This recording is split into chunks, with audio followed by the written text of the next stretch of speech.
ሰላም ሰላም ውድና የተከበራችሁ የፈገግታ ዩቲዩብ ቻናል ቤተሰቦች እንዴት ናችሁ? ሰላም ናችሁ? እኔ ያለው እግዚአብሔር ይመስገን ደህና ነኝ። እንዴት ናችሁ እናንተ? ጤንነት ቆይታ ረፋድ እንዴት ነበር? ከኔ ጋር እግዚአብሔር ይመስገን ሁሉ ሰላም። በእናንተ ጋርም ሰላም እንደሚሆን ባለሙሉ ተስፋ ነኝ። ቤቱን አዲስ ከሆናችሁ ላይክ እያደረጋችሁ ሰብስክራይብ እያደረጋችሁ ተቀላቀሉ። ከትናንቱ በቀጠለ ዛሬም ጥያቄያችንን ይዘን ቀርበናል። ለቤቱ አዲስ ከሆናችሁ ላይክ፣ ሼር፣ ሰብስክራይብ እያደረጋችሁ ቤተሰብ ሁኑ። እንሆ ጥያቄ ቁጥር 1 እንጀምራለን። ጥያቄ ቁጥር 1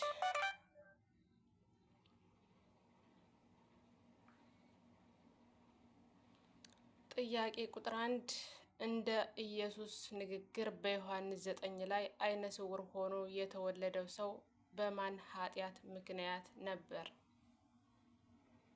እንደ ኢየሱስ ንግግር በዮሐንስ 9 ላይ አይነ ስውር ሆኖ የተወለደው ሰው ማን ነበር? በማን ኃጢአት ምክንያት ነበር?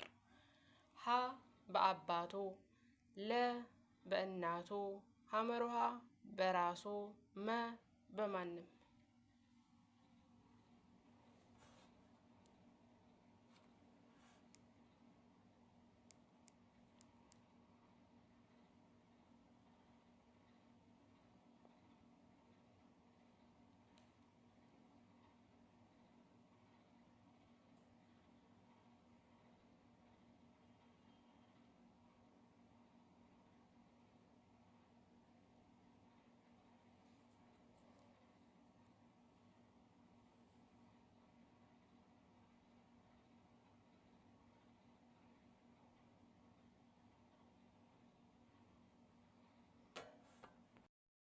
እነሆ መልሳችን በማንም ነው። ዮሐንስ 9 ምዕራፍ 3 ላይ ታገኙታላችሁ። ምዕራፍ 9 ከቁጥር 3 ላይ ጥያቄ ቁጥር እነሆ ጥያቄ ቁጥር 2 ደርሰናል። ጥያቄ ቁጥር 2 የጲላጦስ ሚስት ኢየሱስን የገለጸችው በምን ቃል ነበር? ሀ ክፉ ሰው፣ ለ ወንጀለኛ፣ ሐመርሃ ጻድቅ ሰው፣ መ ምንም አልተናገረችም።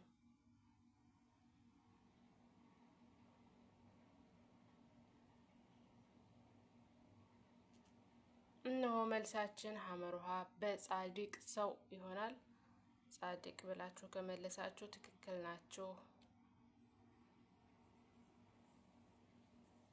ማቴዎስ ላይ ካገኙታላችሁ። ጥያቄ ቁጥር 3 በዮሐንስ ወንጌል ላይ ኢየሱስ ለመጀመሪያ ጊዜ የተናገረው ምን ነበር? ሀ ተከተለኝ፣ ለ ምን ትፈልጋላችሁ፣ ሐመሩሃ መጥታችሁ እዩ፣ መ ጊዜ ገና ነው። እነሆ መልሳችን ለምን ትፈልጋላችሁ የሚለው ይሆናል። ጥያቄ ቁጥር 4 ላይ ጳውሎስ በፊልጶስ መልእክቱ በኢየሱስ ስም ምን ይሆናል አለ? ጳውሎስ በፊልጶስ መልእክቱ በኢየሱስ ስም ምን ይሆናል አለ? ደረቅ ጥያቄ ነው። በሰማይና በምድር ከምድርም በታች ያሉት ሁሉ በኢየሱስ ስም ይንበረከኩ ዘንድ ነው። ፊልጶስ ምዕራፍ 2 ከቁጥር 10 ላይ ዝርዝር ያለ ሀሳቡን ታገኙታላችሁ። እነሆ ቀጣይ ጥያቄ በዮሐንስ 8 ላይ አይሁድ ከኢየሱስ ጋር በማንነቱ ላይ የተከራከሩ ነበር። በንግግራቸው መጨረሻ ላይም አባታቸው አብርሃም ቀኔን ያይ ዘንድ ሐሴት አደረገ፣ አየም ደስም አለው ብሎ ሲናገር ገና 50 ዓመት ሳይሞላው እንዴት አብርሃምን አየው እንዳለ ሲጠይቁት የኢየሱስ ምላሽ ምን ነበር? ደረቅ ጥያቄ ነውና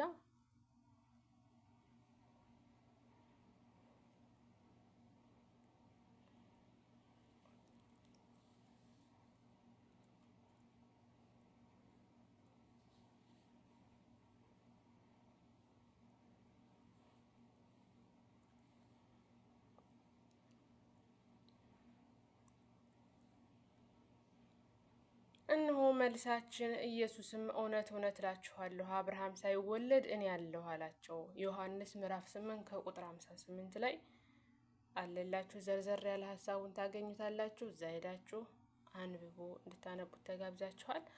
የኢየሱስ እግር እጅግ በከበረ የጥሩ ናርዶስ ሽቱ የቀባችው በጠጉሯም እግሩን ያበሰችው ሴት ማናት? ደረቅ ጥያቄ ነው። በጣም ቀላል ነው። ይሄማ እንዳትሸወዱ። እዚህ ላይ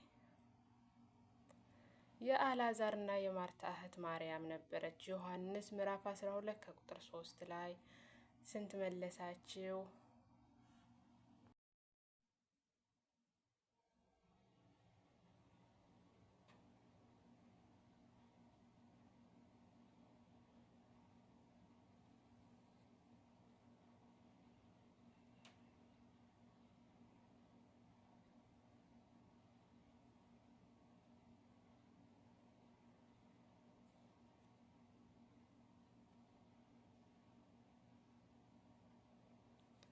እነሆ ቀጣይ ጥያቄ ላይ ደርሰናል። ቀጣይ ጥያቄ ዳዊት ጎልያድን ለመግደል ምኑን ነበር የመታው? ሀ ጉሮሮውን ሲመታው መተንፈሻ ቱቦ ተቆረጠ። ለ ግንባሩን ሲመታው ድንጋዩ በግንባሩ ተቀረቀረ። ሐመሩሃ ቁርጭምጭሚቱ ላይ ከመታው በኋላ ሲወድቅ አንገቱን ቆረጠው። መ አይኑ ላይ ሲመታው ድንጋዩ አንጎሉ ላይ ተሰነቀረ።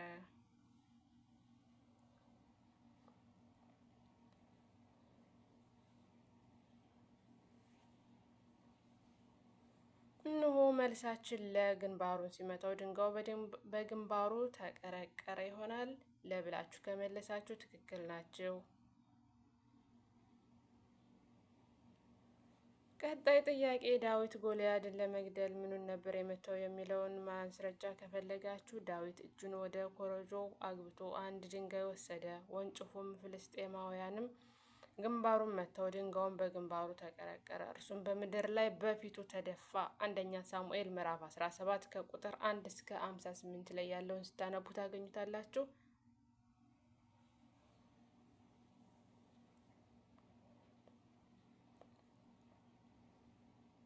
እነሆ ቀጣይ ጥያቄ በጥንት በዕብራውያን ለመጀመሪያ ጊዜ ካህን ሆኖ የተሾመው ማን ነበር? ካህን ሆኖ የተሾመው ሀ አሮን፣ ለ ኤሊ ማሌሽ ሀ አሮን፣ ለኤሊ፣ ሐመሩሃ ሙሴ፣ መ ዘካርያስ።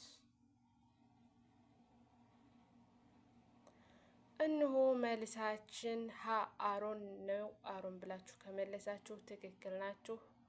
የሙሴ ወንድም አሮን የተሾመው በሲና ምድረ በዳ ነበር። ዝርዝር ሀሳቡ በዘሌዋውያን 8 ላይ ታገኙታላችሁ። ይህም የሆነው አሮን ሕዝቡ ባዘዙት መሰረት የወርቅ ጥጃ አማልክት አድርጎ ከሰራ በኋላ ነው። ምንም እንኳን ይቅር ቢባልም በእግዚአብሔር ዘንድ ጸያፍ ተግባር ነበረ የፈጸመውም። አሮን የሞተው በሆረር ተራራ ሲሆን ወደ ተስፋይቱ ምድር ሳይገባ ነበር። ዘሁልቁ ምዕራፍ 20 ከቁጥር 23 እስከ 29 ላይ ያለላችሁ ዘርዘር ያለ ሀሳቦች ታገኙታላችሁ።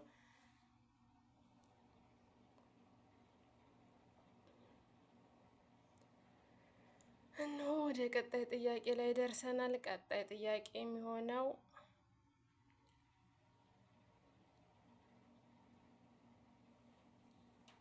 ቤተሰብ ላይክ እያደረጋችሁ ቤቱን ፎሎ በማድረግ ሰብስክራይብ በማድረግ ተከታተሉ። ቀጣይ ጥያቄ ከሚከተሉት የትኛው ነቢይ ከምስዋው በተወሰደው ፍህም ከንፈሩ ተዳሷል? በጣም ቀላል ጥያቄ። ሀ ኤርሚያስ፣ ለ ሆሴ፣ ሐመሩሃ ሕዝቅኤል፣ መ ኢሳያስ። መልሳችን ቀላል ነው።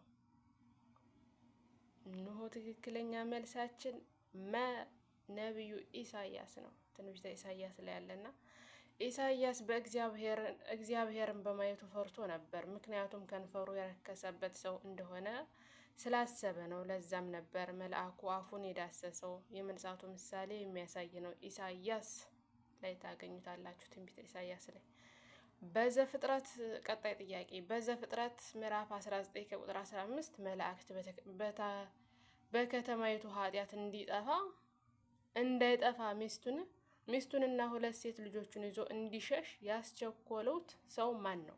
ሎጥ አኪድ። ወይ መለስኩትና ጥያቄውን ሀ ጌዲዮን፣ ለ ሎጥ፣ ሐመሩሃ ኤሳው፣ መ ሴት። እነሆ ትክክለኛ መልሳችን ለሎጥ የሚለው ይሆናል። ሎጥ ብላችሁ ከመለሳችሁ ትክክል ናችሁ። ጎህም በቀደደው ጊዜ መላእክት ሎጥን ተነሳ፣ ሚስትህንና ከዚያ ያሉትን 2 ሴት ልጆችህን ውሰድ፣ በከተማይቱ ኃጢአት እንዳትጠፋ እያሉ ያስቸኩሉት ነበር። ዘፍጥረት ምዕራፍ 19 ከቁጥር 15 ላይ። እነሆ የዛሬው ጥያቄያችን ይህን ይመስላል። ውድና የተከበራችሁ የፈገግታ ዩቱብ ቻናል ቤተሰቦች ቤቱን ላይክ፣ ሼር፣ ሰብስክራይብ በማድረግ ተቀላቀሉት። የጥያቄውን መልስ በኮሜንት ሴክሽኑ ላይ አስቀምጡልን። ስለምትከታተሉን ከልብ እናመሰግናለን። መልካም ቀን፣ መልካም ጊዜ፣ መልካም ውሎ